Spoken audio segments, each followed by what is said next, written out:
Carta de Paulo aos Colossenses, capítulo 2, versículo 5. Paulo diz assim, ó: Pois ainda que esteja ausente quanto ao corpo, contudo em espírito estou convosco, regozijando-me, e vendo a vossa ordem e a firmeza da vossa fé em Cristo. Aleluia. Glória a Deus. Obrigado, Senhor, pela sua palavra. Pode se sentar, meu irmão. Fica à vontade. Glória a Deus. Na maioria das vezes em que a gente lê as introduções das cartas de Paulo, quando ele é uma carta, né? Portanto, ele manda ali agradecendo ou saudando, eu, Paulo, papapá. A gente não dá muito valor a esses textos, né? A gente não valoriza.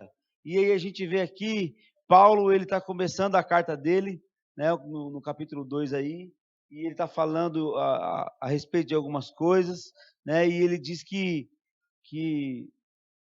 mesmo que ele esteja ausente, né, no físico, em espírito ele está lá com eles. Nessa época, Paulo e Barnabé, eles abriam muitas igrejas em todo lugar, diferente do que a gente tem hoje. Eles não tinham essa condição de comunicação, de transporte, né? Hoje, os pastorzão aí pregam no sábado à noite lá no Ceará, no domingo de manhã no Paraná, né? E Paulo, ele não tinha essa facilidade, mas nem por isso ele deixou de fazer a obra com excelência.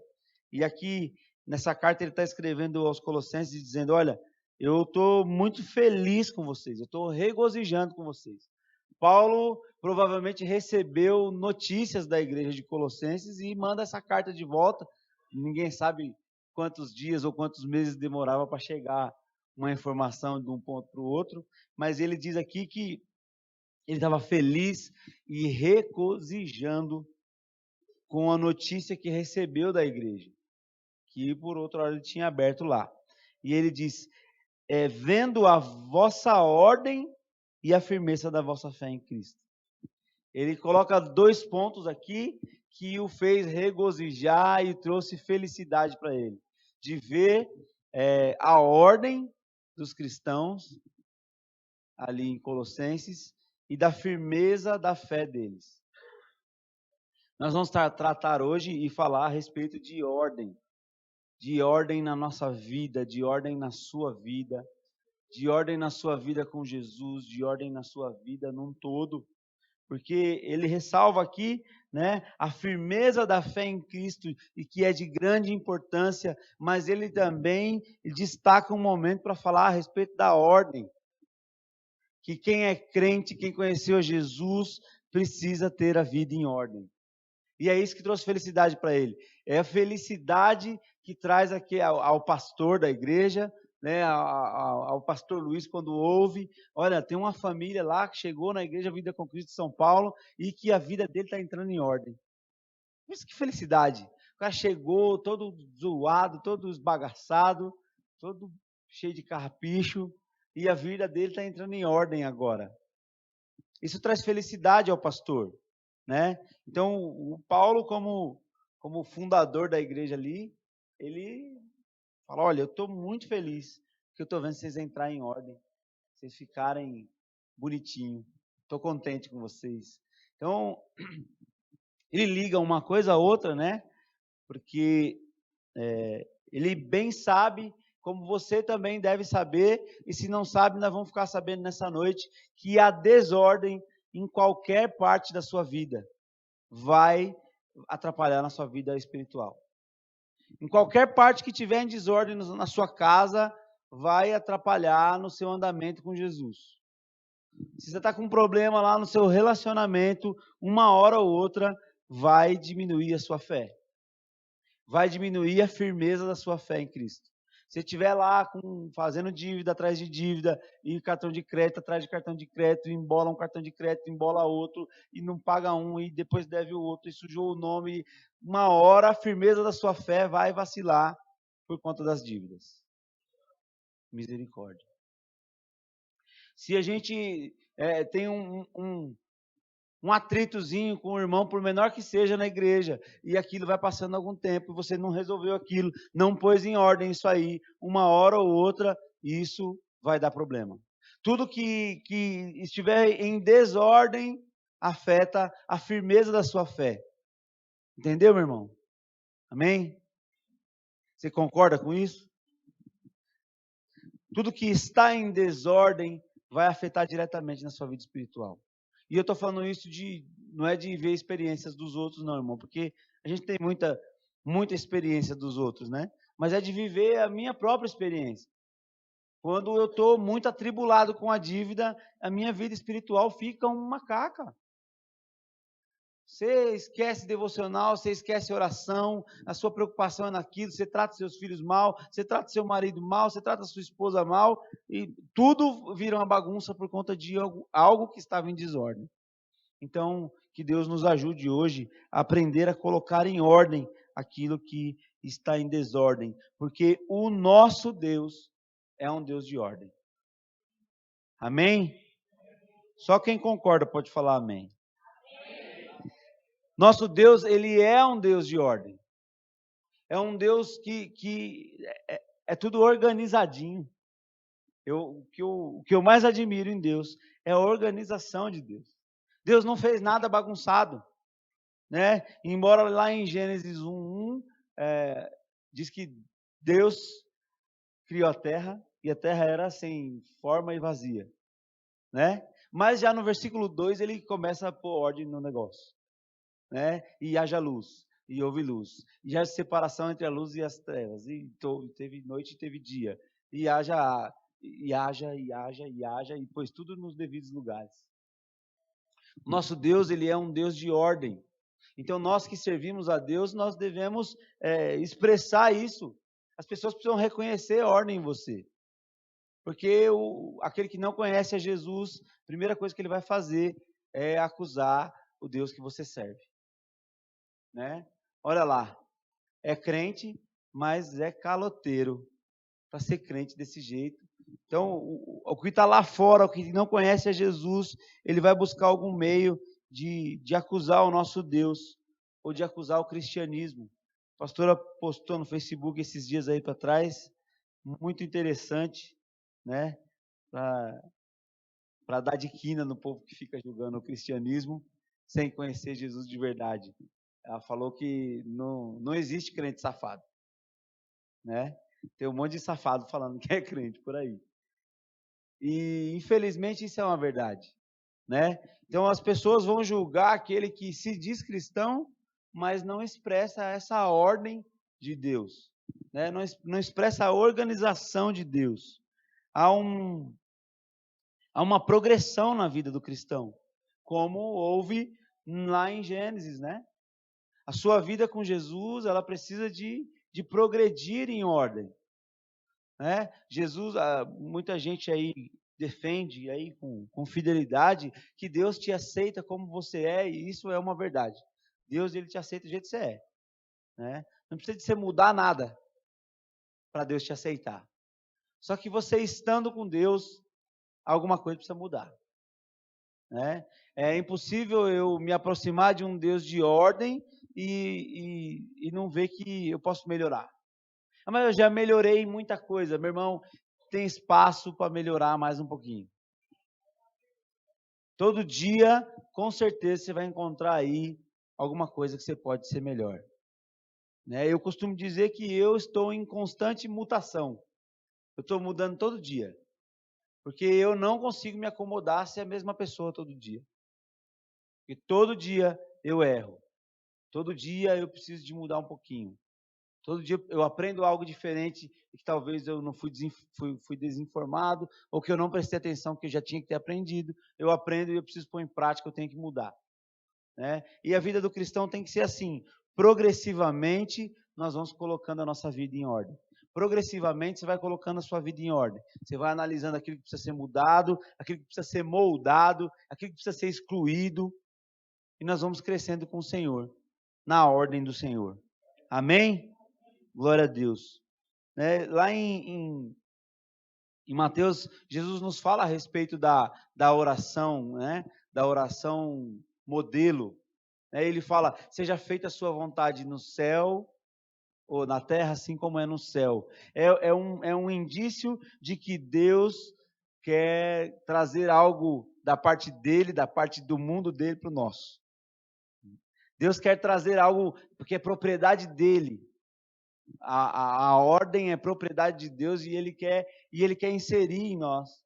Ele quer colocar isso no nosso caráter, né? Sermos pessoas de ordem.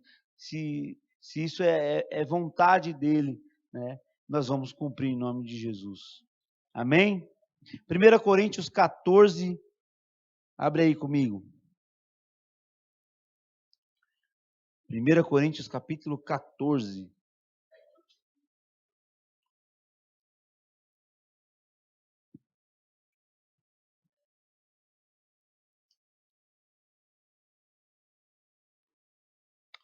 Quase no 15. Amém? Versículo 40. 14, 40.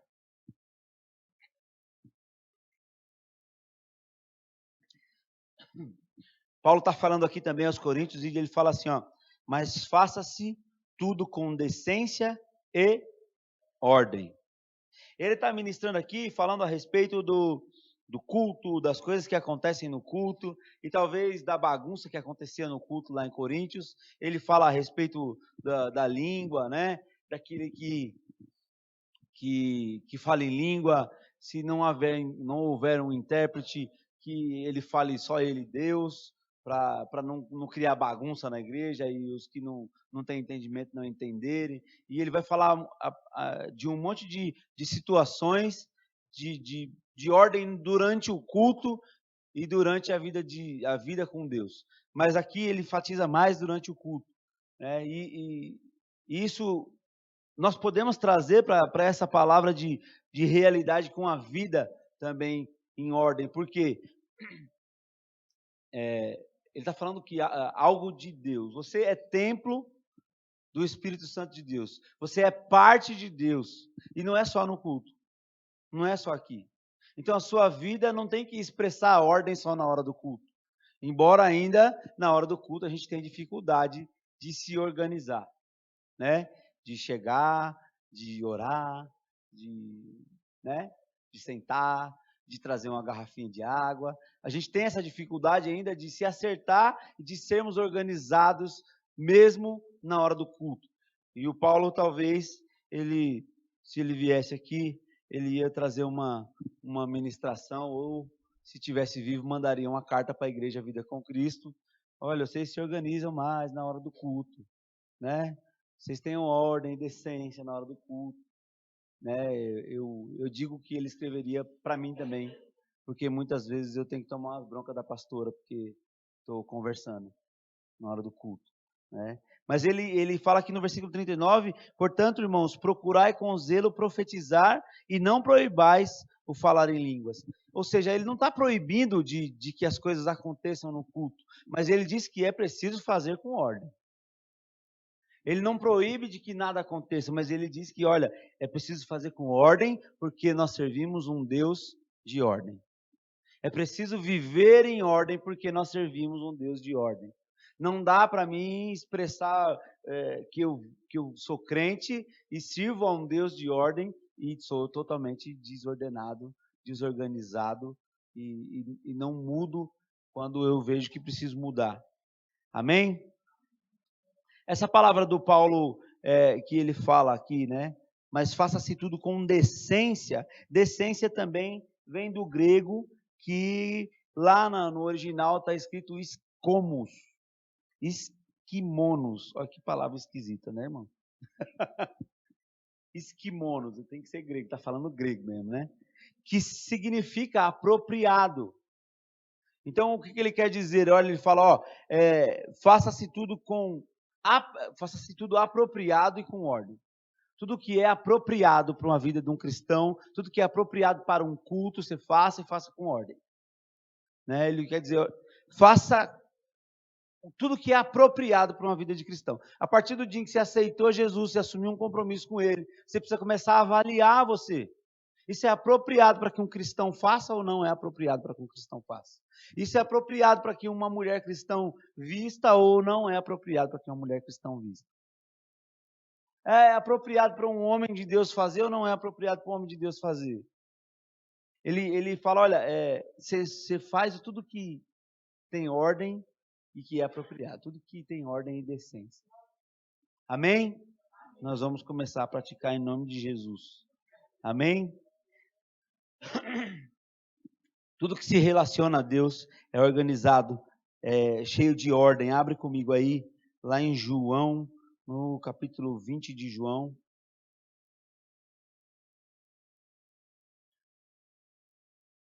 Eu sei que tem João na minha Bíblia.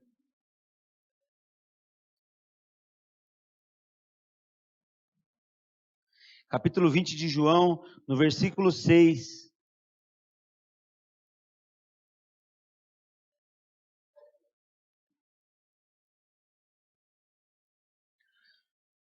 Diz assim: Chegou Simão Pedro, que o seguia, entrou no sepulcro e viu no chão os lençóis.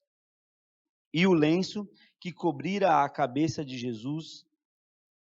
O lenço não estava com os lençóis, mas enrolado num lugar à parte. Amém. Só até aí. O que isso tem a ver com ordem e decência? O que isso tem a ver com ordem? É muito interessante que quando morria alguém naquela época, eles já numa técnica muito avançada que a gente faz hoje, eles embalsamavam os mortos, né? Eles enrolavam ele num casulo com um lençol, eles faziam tipo um casulo com um lençol, não com um lençol que talvez você conhece aí, mas com um grande lençol, porque eles enrolavam todo o morto, né? E colocavam ali algumas especiarias.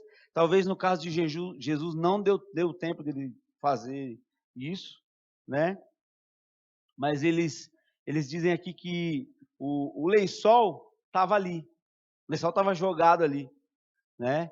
E enrolado, e o pano que envolvia a cabeça de Jesus, numa outra tradução, vai dizer que ele estava dobrado. Alguém tem essa tradução aí? O pano de Jesus estava dobrado, indicando que Jesus não foi tirado dali, o corpo saiu dali, né? É uma evidência que alguns teólogos defendem que o corpo saiu dali, porque o lençol continuou enrolado da mesma forma, e o pano foi tirado, e Jesus, como é um homem de ordem, ele dobrou o pano e colocou ali do lado. Jesus é bonitinho, né, irmão? E eles, é uma evidência porque esse pano também era enrolado no corpo porque tinha facilidade de carregar o corpo. Então, o corpo não foi retirado dali, porque senão eles iam levar com pano e tudo, né? Então, isso é mais um indício de ordem. É nos pequenos detalhes que as pessoas conhecem que você é cristão, irmão. É nos pequenos detalhes que as pessoas conhecem que Jesus é com você, né? Essa semana eu fui no Poupa Tempo e caiu o sistema lá no Poupa Tempo, não, fui na subprefeitura, isso aconteceu. Eu tinha ido no Poupa Tempo antes. E o atendente lá ficou nervoso com um rapaz que estava lá nervoso também por causa do atendimento e gritou com o rapaz e tal, não sei o quê. E eu fiquei ali quietinho na mesa dele, eu estava sendo atendido por ele, e aí falei para ele a respeito de, às vezes, a gente precisar abrir mão da razão para ser feliz, para ser melhor e tal, não sei o quê. Conversei com ele calmamente, ele se acalmou, ele falou, mas eu fiquei muito nervoso. Eu falei, você ficou bem nervoso. Aí ele se acalmou, a gente conversou, ele falou, você é crente? Eu falei, sou. Ele falou, puxa, que vergonha, eu também sou. Ele falou, eu logo vi, você falando já era casado há 20 e poucos anos, que não sei o quê. Eu falei, esse cara é crente, que mancada que eu dei. Eu falei, irmão, a gente precisa expressar Jesus também na hora de atender os outros, né? Então, você está mostrando Jesus a todo tempo, irmão. Você está falando de Jesus em qualquer lugar que você andar. Você precisa ser uma pessoa de ordem. A todo tempo. Não é só enquanto está no meio dos irmãos, ou na frente dos pastores, ou na frente do seu líder, ou no culto. Você precisa ser uma pessoa de ordem, em nome de Jesus. Amém? Abre comigo aí em Tito, no capítulo 1 de Tito.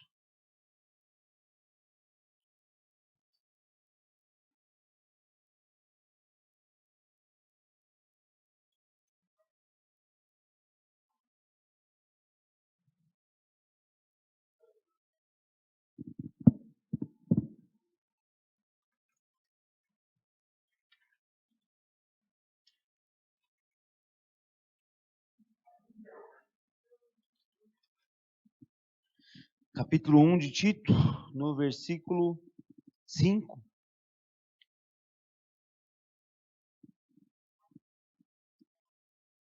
É uma carta aqui, mas é uma carta pastoral.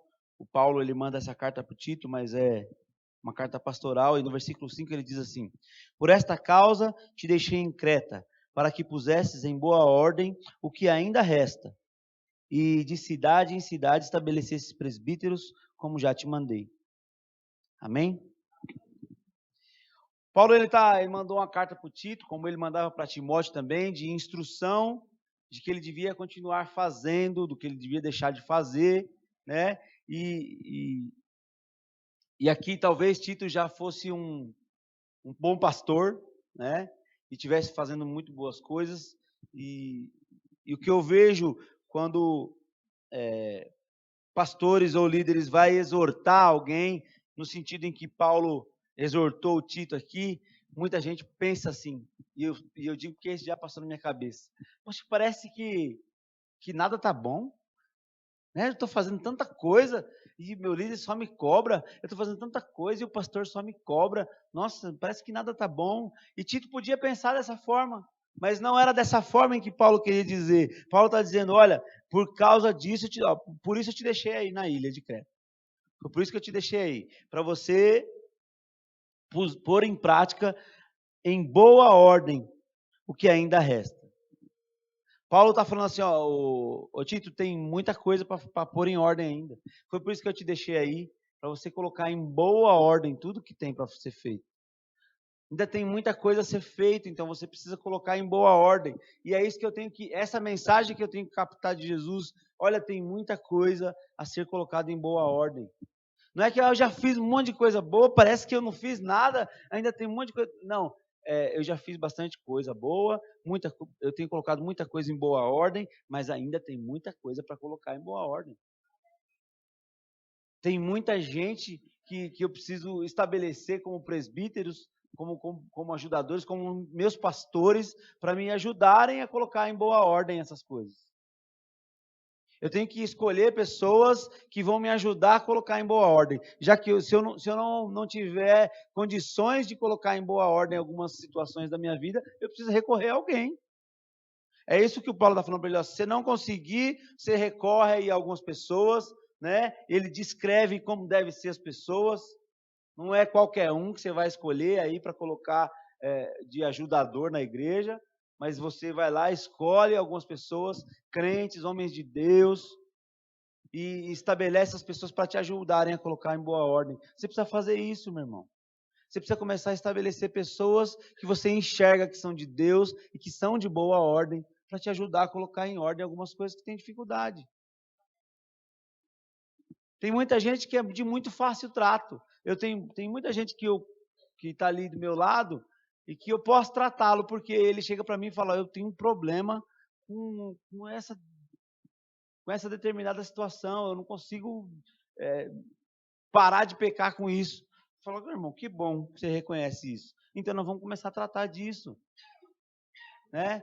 A pessoa reconhece, às vezes não sabe como sair daquilo, mas quando tem 2 ou 3 orando ali a respeito de uma dificuldade, ou traz uma instrução através da palavra, fica mais fácil de você se desviar do seu pecado. E é isso que o Paulo está falando para o Tito. Olha, meu filho, você precisa colocar em boa ordem tudo que eu já te mandei pôr. Tem muita coisa ainda para pôr em boa ordem. Amém? Glória a Deus.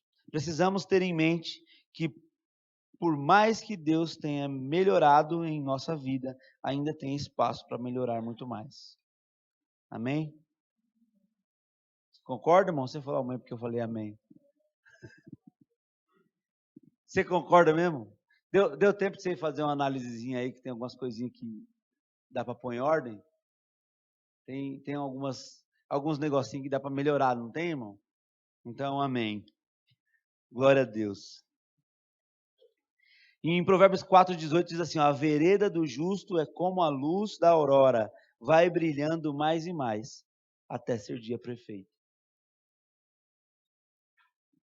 É como a luz de manhã, é como a luz do sol quando nasce. Você já viu a luz do sol quando nasce? Fica meio vermelho, meio esquisito, meio bonito, e aí depois vai ficando meio amarelo, até ser dia perfeito. Assim é a luz do justo. É como a luz da aurora, vai brilhando, vai crescendo, dia após dia, até ser dia perfeito. Então você tem que viver em busca do dia perfeito, meu irmão. Você precisa viver em busca de estar bem, né? De estar, embora você ache que é impossível, e eu também acho, olhando para mim, mas em Deus tudo é possível, né? Chegar à estatura de Cristo, ser varão perfeito. É isso que Provérbios disse aqui, a vereda do justo é como a luz do meio-dia, ou a luz da aurora, vai brilhando mais e mais até ser dia perfeito. É uma progressão. A sua vida com Jesus não é um estalar de dedos, é uma progressão. Você precisa continuar progredindo, você precisa continuar crescendo, você precisa continuar colocando em prática, colocando em ordem aquilo que você tem de bom do Senhor. Há uma grande importância de avaliar como estou. Não só que Deus, o Deus de ordem, esteja em mim, mas que eu consiga avaliar, né, como eu estou. Não dá para avaliar, não, Deus de ordem está em mim. Não, mas como é que está em mim o Deus de ordem se não está em ordem as coisas em mim? Tem muita gente falando, meu coração é de Deus, o Deus de ordem está em mim, mas como é que está se eu não estou em ordem? Se tem algo em desordem, olha, irmão, tem que mudar, tem que melhorar, porque isso vai afetar direto na sua fé, vai afetar direto a sua estrutura de fé. Amém? Vamos lá em 1 Coríntios de novo. 1 Coríntios, capítulo 11.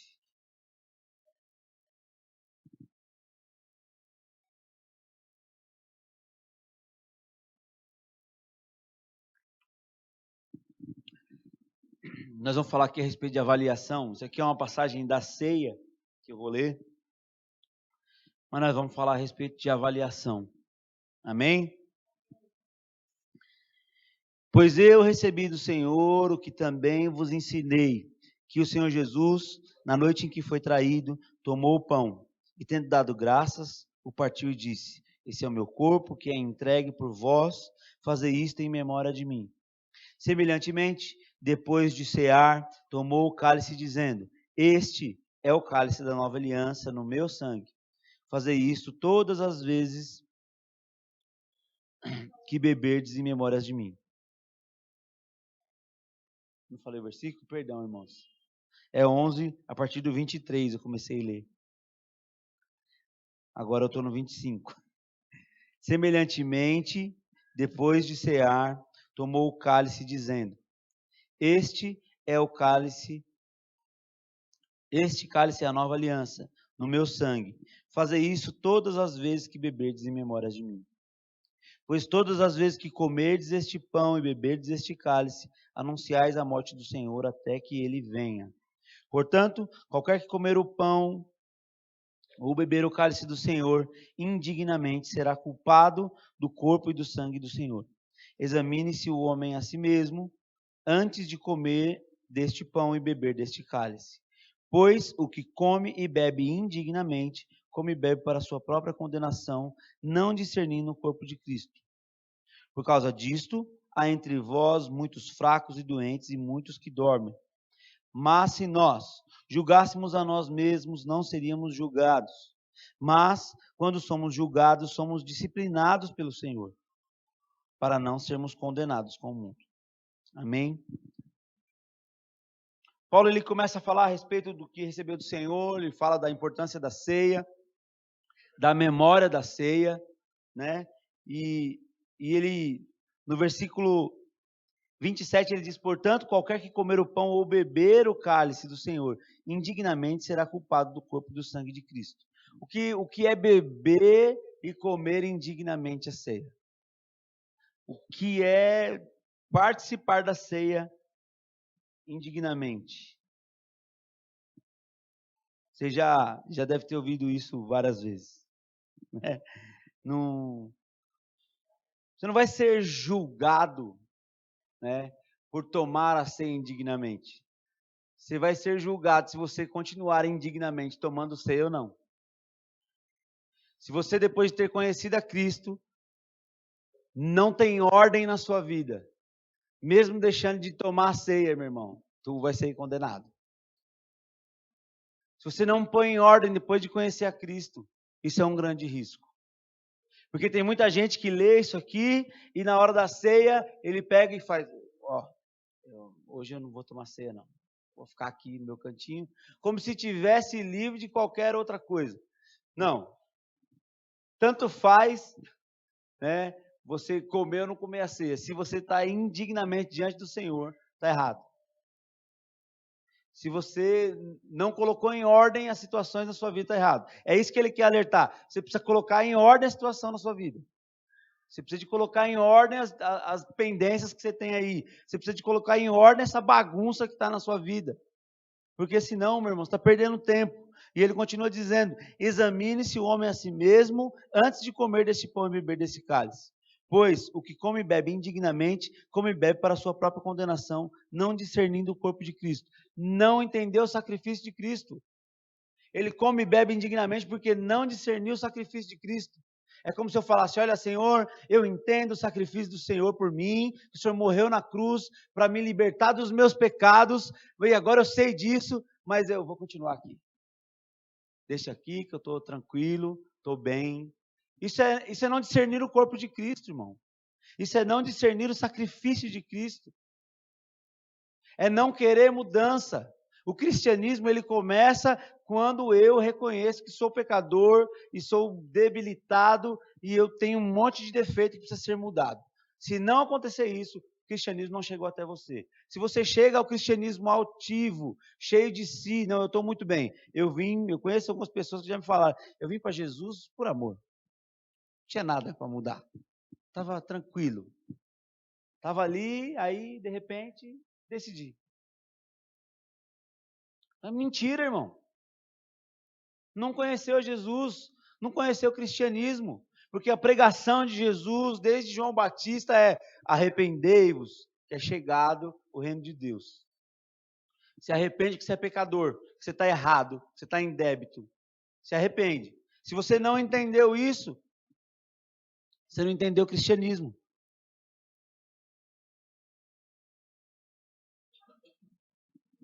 E o Paulo fala: ó, aí, examine esse homem a si mesmo, no 28, antes de comer. Quer dizer, vai comer. Você vai comer de qualquer jeito. Mas a grande questão aqui é você se examinar e ver que realmente você não é digno, que nós não somos dignos, que nós não poderíamos, mas por meio do sacrifício de Jesus a gente pode. E Deus faz isso com bondade, irmão. Olha o que ele fala nos versículos seguintes, que se nós julgássemos a nós mesmos, nós não seríamos condenados. Ou seja, ele fala: ó, você se examina, porque você não vai nem ser julgado. Examina-se a você mesmo, você não vai nem ser julgado, você vai se examinar, ele está te dando uma oportunidade de se examinar, se arrepender, mudar, começar a colocar em ordem as coisas, você não vai ser julgado, para você não ser condenado. Deus faz isso com um coração bondoso ainda. Deixa, você se examina aí, reconhece que você é pecador, reconhece que você tem problemas, tem coisas a ser mudadas, né? Porque se você fosse julgar você mesmo, você não ia ser julgado. Mas se nós formos julgados por Deus, nós seremos disciplinados. Então, irmão, não queira disciplina não, né? Examina-se primeiro, vendo que você precisa mudar, que precisa colocar em ordem, e coloca em nome de Jesus. Amém? Glória a Deus. Porque se fosse para você não tomar ceia, irmão, quando você está em pecado, né? Jesus não teria dado ceia para Judas, né? Porque a Bíblia diz que o próprio Satanás se apoderou de Judas. Mas era uma oportunidade dele reconhecer os pecados dele e se arrepender, mas ele não quis se examinar. Então, nós temos essa oportunidade de nos examinar e mudarmos de postura. Amém? Abre aí comigo também em Hebreus.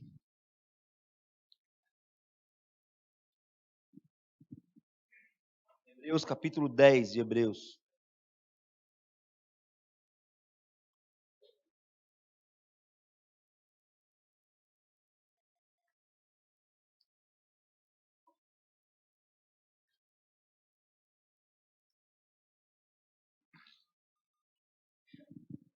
Achou aí? 10, versículo 24. Guardemo-nos uns aos outros para nos estimularmos ao amor e às boas obras, não deixando de congregar como é costume de alguns, mas admoestamo-nos uns aos outros, e tanto mais quando vedes que se aproxima aquele dia. Olha que interessante, ele diz, não deixando de congregar, como é de costume de alguns, admoestando-nos uns aos outros, e tanto mais quando vedes, ele fala para que a gente admoeste uns aos outros, que a gente exorte uns aos outros, né? Mas ele começa falando, guardemos a confissão da nossa esperança, pois fiel é aquele que fez a promessa. Consideremos uns aos outros, para nos estimularmos ao amor e às boas obras. Ele primeiro começa a falar, olha, você precisa se guardar e buscar ordem, buscar mudança, para estimular as boas obras no meio dos irmãos. Né? A gente precisa não deixar de congregar, como é de costume de alguns, para estimular as boas obras no meio dos irmãos. Né? E depois, se caso for necessário, em alguma situação, exortar alguém. Mas ele diz primeiro, nós precisamos estimular o amor e as boas obras. Como é que eu não vou congregar, não andar com você, não conhecer você, não te ver no culto, não te ver na igreja, te ver no Facebook só e nós vamos nos estimular a viver o amor e as boas obras. De que jeito? E ele fala, olha, por isso vocês consideram uns aos outros, para nos estimularmos a amores e boas obras, não deixando de congregar e admoestando uns aos outros, quando for necessário. E ele continua dizendo no versículo 26, algo que é muito interessante, se voluntariamente continuarmos no pecado, depois de termos recebido pleno conhecimento da verdade, já não resta mais sacrifício pelos pecados. Se eu decidir continuar no pecado e não quero colocar em ordem o que está fora de ordem, já não resta mais sacrifício pelos meus pecados. Eu joguei no lixo o sacrifício de Cristo por mim. Eu desfiz do sacrifício de Cristo. Agora, é óbvio que você vai falar, então, irmão, então eu vou para o inferno. Porque eu pequei outra vez, e aí eu conhecia Cristo e eu continuei pecando. Irmão, você está tendo oportunidade agora. É isso que a palavra está te falando. É tomar a decisão conscientemente, num culto racional e não cheio de emoções. É você entender que Jesus está te dando uma nova oportunidade. Olha, eu preciso voluntariamente deixar o pecado e não voluntariamente continuar pecando agora que eu conheci a Cristo. Eu conheci a Cristo, eu preciso tomar a decisão de pôr em ordem. Eu preciso reconhecer, está errado e eu preciso pôr em ordem. Está errado e eu preciso mudar. Amém? Glória a Deus. Amém. Agora me perdi aqui onde eu parei. Não, é no rascunho. Aqui está bem rascunho mesmo. Amém? Então, se existe algo que está errado, seja no seu plano familiar, seja nas suas finanças, seja no seu casamento, seja em qualquer âmbito, irmão, precisa ser mudado. Né? Um exemplo lá, você está lá na sua casa e está tudo bagunçado na sua casa, seu casamento, sua família, precisa pôr em ordem, irmão. Precisa mudar. Precisa ordenar as coisas do jeito que um cristão tem que fazer, que alguém que imita Cristo precisa fazer. Se você está cheio de dívida, está devendo Deus e o mundo, o cara se converteu hoje, está cheio de dívida. Glória a Deus, irmão. Jesus não vai te ajudar a pagar a dívida, você vai precisar pôr em ordem isso aí. Deus não vai trabalhar para você, Ele pode te abençoar com um serviço melhor, com saúde para você trabalhar, com inteligência para você ganhar mais dinheiro, mas você vai precisar ter a disposição de cuidar desse probleminha que às vezes está dentro da gente, que é a falta de caráter de pagar. Eu tenho que ir lá e pagar o negócio. Tenho que ir lá e fazer diferente. Quantos casais chegaram aqui na igreja, se converteram, mas estavam em situação de tá ali, só, como é que falava no quartel? Juntado não é amancebado. Tá amancebado, amaziado. Mas no quartel era amancebado mesmo que falava, eu lembro. Tinha que responder lá que eu era casado, eu era amancebado, eu era amancebado na época. Glória a Deus, eu não sou mais. Foi para Cristo. O que aconteceu? Tem que mudar. Tem que mudar, tem que pôr em ordem o negócio. A Tati aceitou Jesus, nós estávamos lá amancebados. Os dois, amaziados, né? A Tati quis se batizar. O que tem que fazer? Tem que casar, meu filho. Tem que pôr em ordem o negócio, tem que... Vamos lá, vamos casar. Vamos lá e casamos. Um monte de gente é assim. Agora tem gente que não quer mudar, irmão. Tem gente que não quer mudar o seu problema. Dá de encontro com a palavra, e a palavra diz, você aceitou Jesus, o sacrifício de Jesus, glória a Deus, Ele te aceita do jeito que você veio, mas o Espírito Santo incomoda as pessoas para que elas mudem a respeito daquilo, e elas acham que é ataque, às vezes, do pregador, que é ataque da célula, que é ataque do irmão que exortou ele no meio da rua.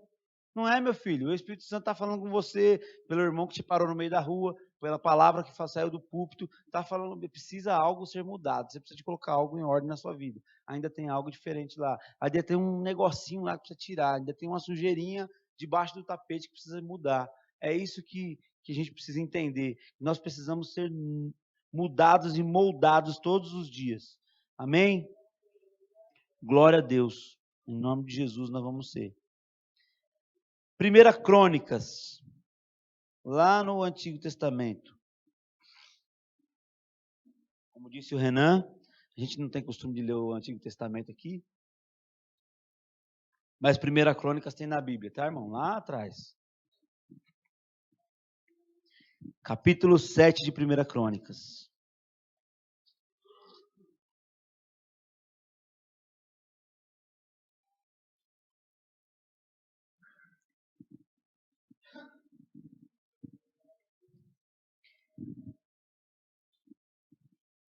Capítulo 7 de 1 Crônicas, versículo 23, diz assim: Depois juntou-se com sua mulher e ela concebeu e teve um filho. E ele o chamou Berias, porque as coisas iam mal na sua casa. Amém. Se você ler o capítulo 7 aqui, irmão, você vai ver que a vida de Efraim estava uma bagunça. Os negócios estavam acabando com tudo, estava tudo bagunçado. E aí então a mulher dele teve mais um filho, e ele pôs o nome do filho e reconheceu que tinha algo de errado. Algo precisava ser colocado em ordem. É o princípio do cristianismo. Ele começou a reconhecer Jesus aqui. Essa é a mensagem do evangelho. Reconhecer, vai mal. Tá mal. Pode ser melhor, pode mudar. Eu posso fazer mais. Tem algo errado. É o princípio do evangelho, é o começo do evangelho. Eu vencer a negação. Porque, irmão, quando eu encontro alguém na rua, e às vezes eu já sei da situação, do irmão. E eu falei, irmão, como é que você está? Ah, tá tudo bem, irmão. Tá uma bênção. Tá, irmão? Tá. Eu não vou falar para ele, irmão, fiquei sabendo que não tá, né? Eu falei, tá mesmo, irmão? Tá, então, desse aí, eu estou liberado de orar por ele, né? Porque ele falou que tá bom. Então, tá bom, né? Agora tem uns irmãos também que tá tudo ruim, né? Aí vamos remediar o negócio. Como é que tá, irmão? Ora por mim, fala para a igreja orar. Aí, né?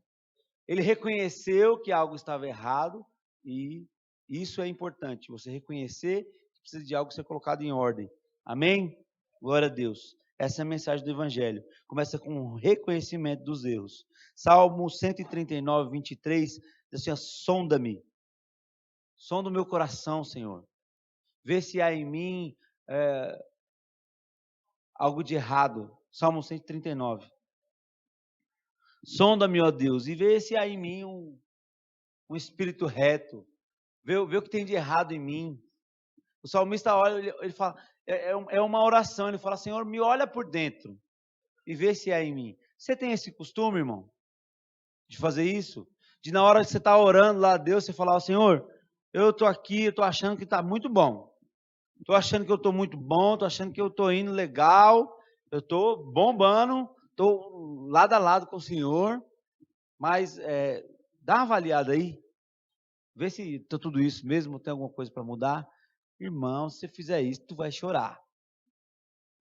É preciso, porque Deus vai começar a te mostrar tudo que você tem que mudar.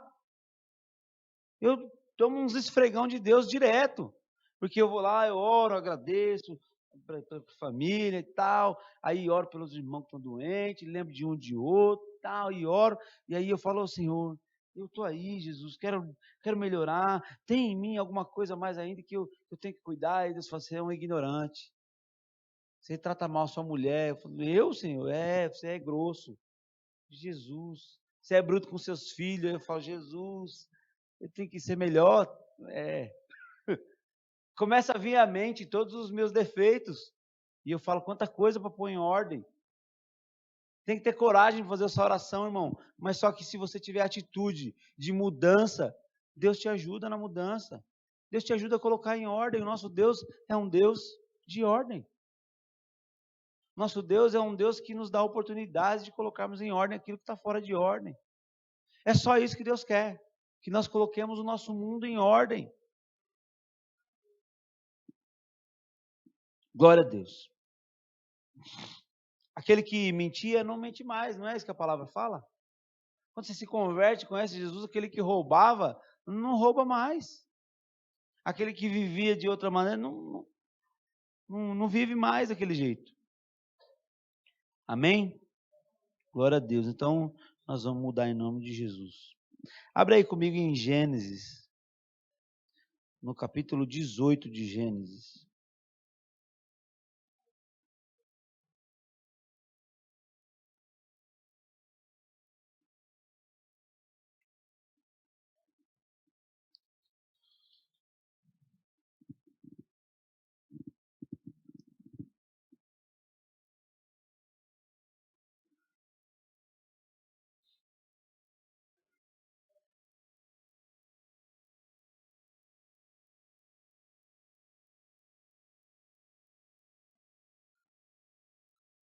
Show aí? Capítulo 18, versículo 19.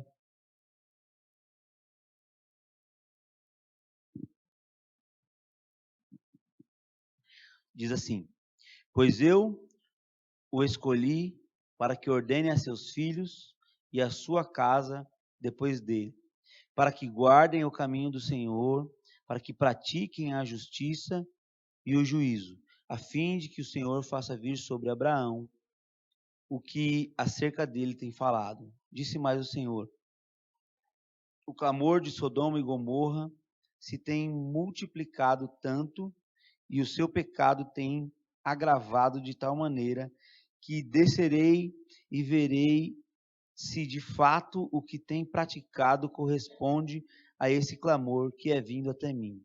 Se não, sabê-lo-ei. O Senhor chega para Abraão e fala: olha, Abraão, eu vou fazer tudo o que eu te prometi, né? Nós temos um acordo em que eu vou mudar muita coisa na sua vida, você vai ser tudo que eu te prometi, mas ele começa dizendo ali no versículo 19, pois eu escolhi para que ordene a seus filhos. Essa palavra no hebraico, no original no hebraico, é dissavá, ordenar. Essa que foi usada nesse texto. É dissavá, é ordenar, ordenar como se estivesse passando de geração a geração. Olha, eu vou cumprir com você, mas você precisa passar isso para os seus filhos, o que foi tratado entre nós, para que eles passem para outra geração, e toda geração vai ter isso. Ele vai vir e vai falar, ó, toda a nova geração vai ter que cumprir com o seu dissavá, vai ter que ordenar aos seus filhos, olha, para a gente continuar recebendo as bênçãos do Senhor, você precisa continuar colocando em ordem os negócios. Repassar um para o outro. Da mesma forma que Deus falou aqui para Abraão, né, ele revelou para Isaías, e Isaías falou lá na frente, em 2 Reis. Abre aí comigo.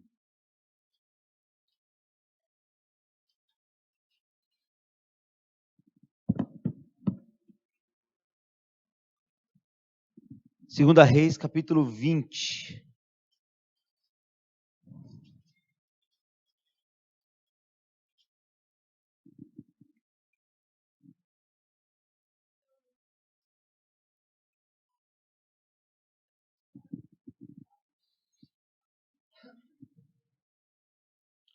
Segunda Reis, capítulo 20, no primeiro versículo, diz assim: naqueles dias, Ezequias adoeceu e estava perto da morte. O profeta Isaías, filho de Amós, veio ter com ele e lhe disse assim: assim diz o Senhor, põe a tua casa em ordem, porque morrerás e não viverás. Amém. Essa mesma palavra aqui de que Isaías falou para Ezequias, olha, põe em ordem a tua casa, foi o de Savá. Não foi em questão de arrumar os móveis, ou questão de reformar a casa. Não, ele quis dizer, olha, apressa aí o negócio, você vai morrer, e é já, entendeu? E você não colocou, não passou para os seus filhos o que tinha que ser passado. Você não ensinou a ninguém como tinha que ser ensinado. Você não passou os preceitos de Deus para os seus filhos. Então, se apressa. Coloque em ordem. Coloque em ordem. E o que aconteceu aqui é que o Ezequias se desesperou. Ezequias ficou maluco. E foi lá e orou a Deus. E chorou e falou, Senhor, tem misericórdia de mim, não sei o quê. E Deus falou, tá bom. Vou ter misericórdia, deu mais 15 anos de vida para ele. Deus deu mais 15 anos de oportunidade para ele. Só que o sem vergonha não colocou em prática, não praticou de salvar dele, não colocou em ordem aquilo que tinha que ser colocado. Então ele falou, Deus, já consegui de Deus o que eu queria, então eu vou... Ou então ele pensou, eu tenho mais 15 anos aí para pôr em prática, eu vou tocando o barco, vou fazendo, vou andando. Ele ficou desesperado, irmão, porque nas contas aqui, Ezequias tinha 39 anos na época em que Deus falou, tu vai morrer. Que a Bíblia diz que ele morreu com 54, tirou os 15 de bônus, ficou 39. Quem tem 39 anos aqui? 40. Eu estou chegando nos 40 já. Quando a gente vai chegando nos 40, você vai tendo as perspectivas que você vai, agora eu vou começar a construir, agora eu vou começar a fazer algo. Porque até então, a adolescência, você não sabe o que você é, o que você vai ser, o que você quer da vida, se você quer dinheiro, se quer casar, se quer bicicleta, não sabe de nada.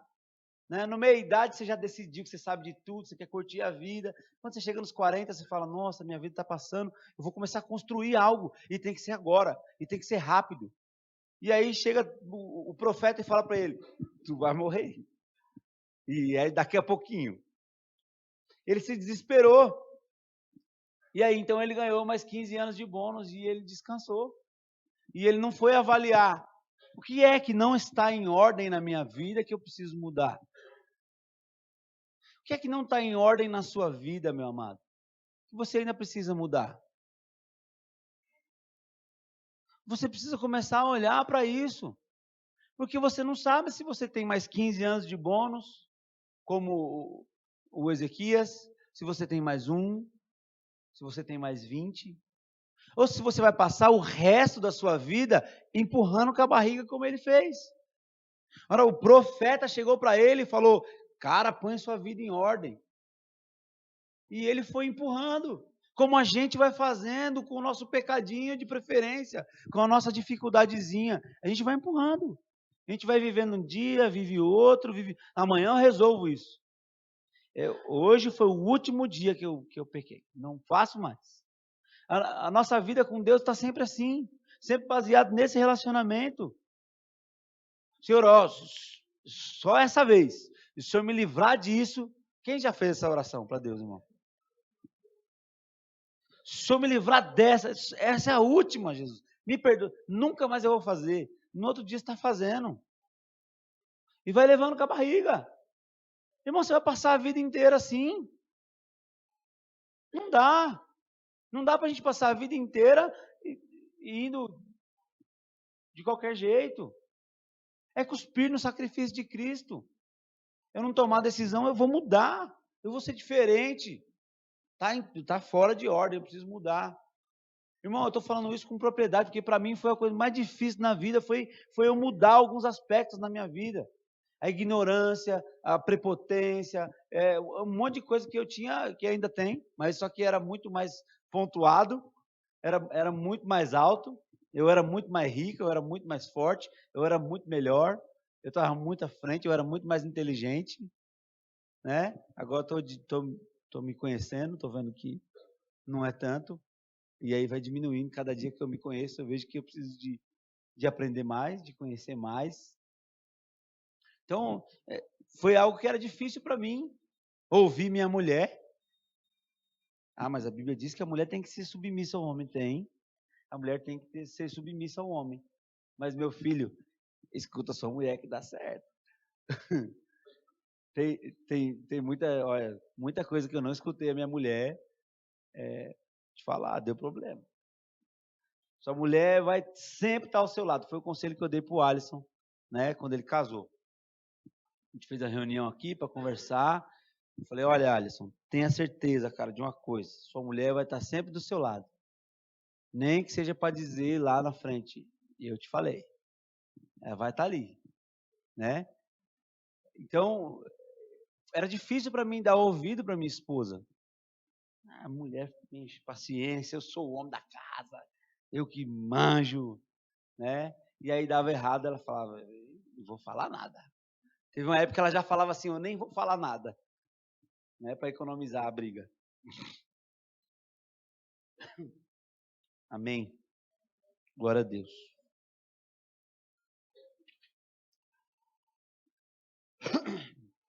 Você não pode viver o resto da sua vida como Ezequias, irmão. Empurrando. Você precisa mudar. E você precisa mudar hoje. Se você, durante a palavra, encontrou algo aí em você, precisa ser mudado. Seja a ignorância, seja a falta de obediência, seja um problema no casamento, seja cuidado com a sua saúde. Irmão, descuidar de você também é pecado. Seja o cuidado com a sua família, com os seus, é pecado, irmão. Você precisa mudar. Amém? Em nome de Jesus, nós vamos mudar, porque nós não vamos ser como Ezequias. Nós não vamos chorar aos pés do Senhor e receber algo do Senhor e no final ainda viver de qualquer maneira com aquilo que o Senhor nos der. Né? No versículo 2, diz assim no capítulo 20. Então virou Ezequias o rosto para a parede, orou ao Senhor. Ah, Senhor, lembra-te de que andei diante de ti com fidelidade e integridade de coração e fiz o que era reto aos teus olhos. E Ezequias chorou muitíssimo.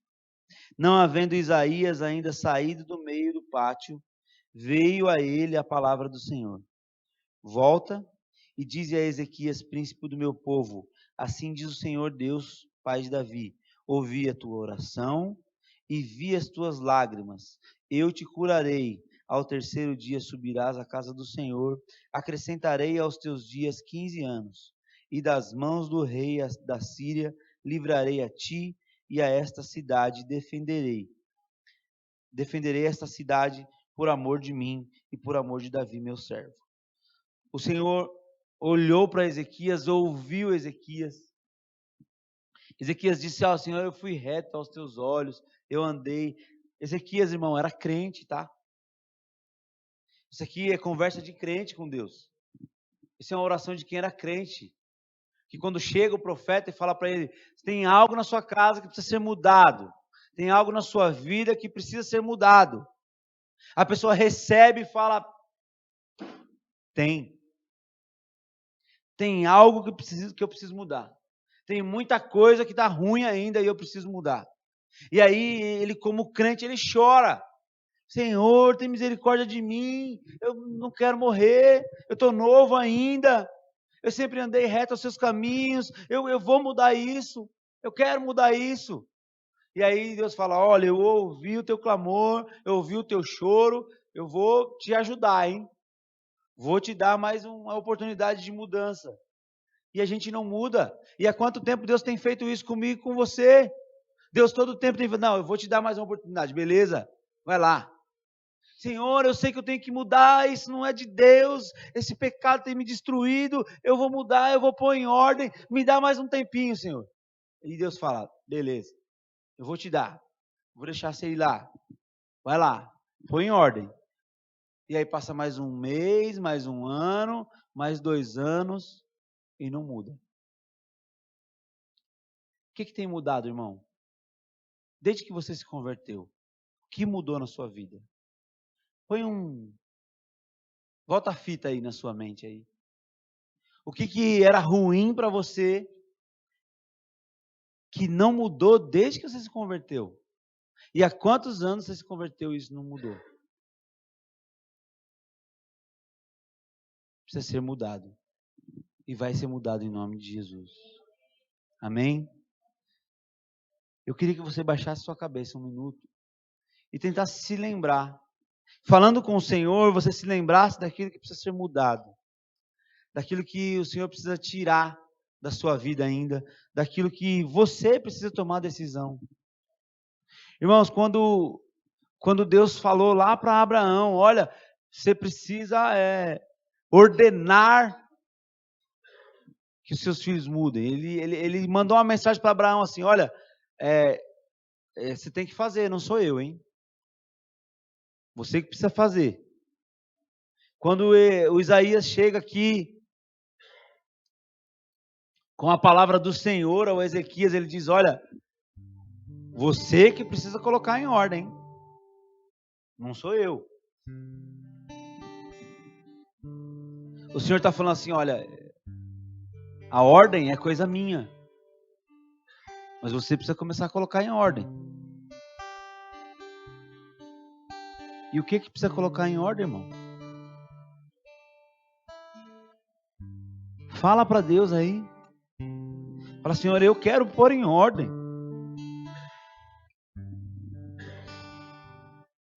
Quero pôr em ordem o meu estresse, Senhor. Quero ser uma pessoa mais calma. Isso não é de um homem, de uma mulher de Deus, ser estourado, que resolver tudo no grito, Senhor. Eu quero ser mais calmo, Senhor.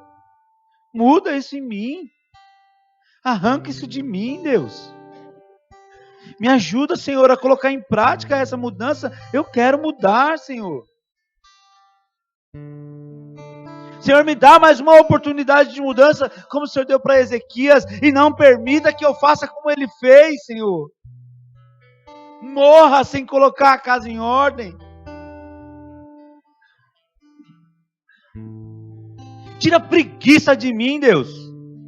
A preguiça não é do Senhor. Me ajuda a colocar em ordem essa situação da minha vida, Senhor.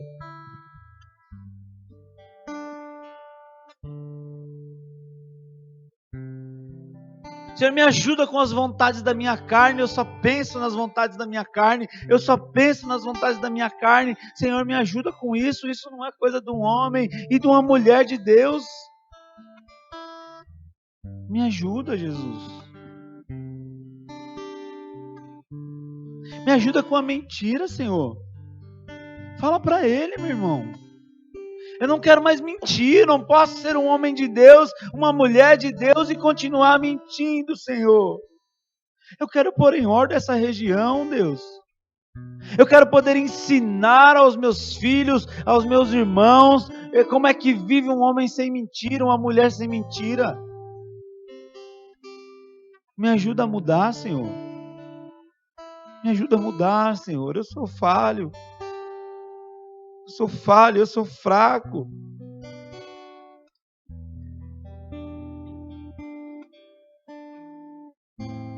Senhor, eu vou pôr em ordem. Porque hoje eu descobri que é a vontade do Senhor que a minha vida esteja em ordem. E eu vou colocar em ordem todos os âmbitos da minha vida que ainda estão fora de ordem, eu vou pôr em ordem. Se eu tinha problema lá no meu casamento, com a minha esposa lá em casa, e a gente brigava e passava-se alguns dias um sem falar com o outro, emburrado um com o outro, e depois de alguns dias a gente voltava a se falar e não resolvia aquela picuinha, aquela situação, nós vamos pôr em ordem hoje. Se você vivia assim, meu irmão e minha irmã, você vai chegar na sua casa hoje, você vai se sentar com a sua esposa e você vai falar para ela. A gente precisa parar com isso. A gente precisa colocar em ordem esse negócio de discutir, de brigar, ficar sem se falar e depois nenhum pede perdão para o outro e volta a se falar como se nada tivesse acontecido. Nós vamos pôr em ordem esse negócio. Se você tinha problema com prostituição, que tem se vendido, meu irmão, seus desejos da carne, você tem se vendido, minha irmã, seus desejos da carne, você vai falar com Deus hoje na sua casa, falar: Senhor, eu vou pôr em ordem esse negócio, eu não vou me vender mais barato para ninguém, não vai ser desejos que vão me tirar da presença do Senhor.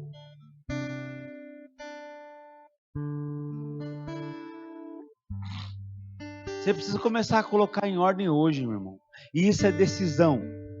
É sair daqui conscientemente decidido. Eu vou pôr em ordem esse negócio. Eu vou pôr em ordem, Senhor. Eu vou pôr em ordem a minha vida financeira. Eu vou pôr em ordem a minha vida financeira. Eu vou pôr em ordem a criação com os meus filhos, Senhor. Se eu tenho sido negligente como pai dentro da minha casa, eu vou pôr em ordem. Se a minha esposa está agindo de qualquer maneira porque eu não sou o sacerdote daquele lugar, eu vou ser o sacerdote daquele lugar, Senhor. Eu vou pôr em ordem. O que há de falta em mim, eu vou pôr em ordem, porque eu sirvo um Deus de ordem.